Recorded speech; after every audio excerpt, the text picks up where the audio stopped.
Hello, period 3. We're from table 2. My name's Santino. I'm Victoria.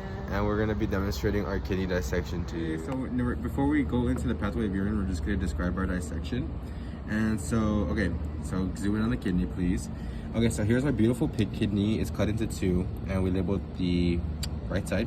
So first we're going to start with the renal capsule, which is like the outer layer. It's like very fibrous and hard to cut through.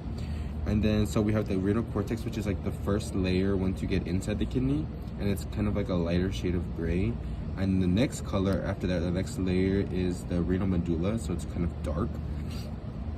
And then moving more into the kidney, we have the medulla pyramids, which are like these little, you can see better on this side, like how they have the calyx minors right here. It's like the inside space of it, so it's kind of shaped, makes like a pyramid. So they're the dark spaces inside those right here. And then the major and minor calyx, so the minor ones are like the ones that kind of go outward, the sides of the pyramid, and then the major ones are where they connect, so kind of like down here. It's hard to see, you can see it better on this side.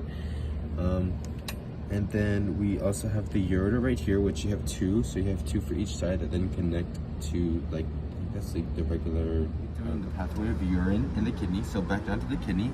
So it starts here, and the blood flows through the renal arteries and the segmented arteries right here, and then through up to the glomerulus.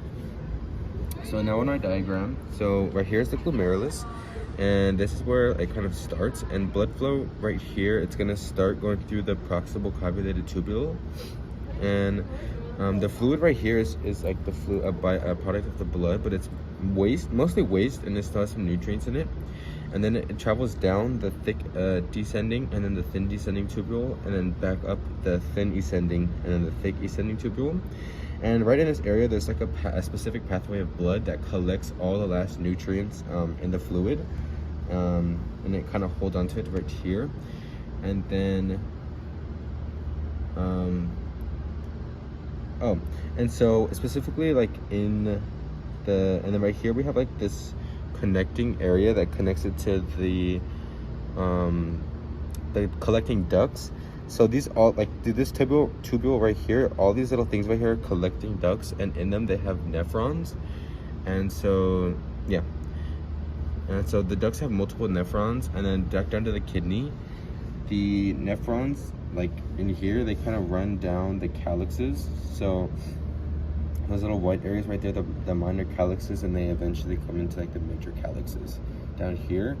And then after that, it's back going down back into the ureter, and then processed through the rest of the body.